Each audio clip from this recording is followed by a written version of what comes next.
நீங்கள் பார்த்து கொண்டிருப்பது நியூஸ் 21 செய்திகள். தமிழ்நாடு செய்திகளை உடனுக்குடன் தெரிந்து கொள்ள நியூஸ் 21 செய்திகளை பாருங்கள்.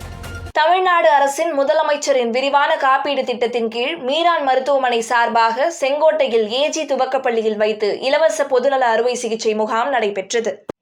இந்த முகாமை முன்னிலை ரோட்டரி மாவட்ட ஆளுநர் டாக்டர் சலீம் துவங்கி வைத்தார்.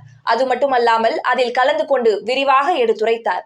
இந்த முகாமில் நீரிழிவு, குடல் புண், தைராய்டு, சர்க்கரை நோய், இருதய நோய், இரத்த கொதிப்பு, ஆஸ்துமா, அலர்ஜி, மஞ்சள் காமாலை, கல்லீரல் நோய்கள், நுரையீரல் நோய்கள், கணையம் பிரச்சனைகள், மலச்சிக்கல், பசியின்மை, திடீர் எடை குறைதல் என பல்வேறு பரிசோதனைகள் மேற்கொள்ளப்பட்டன.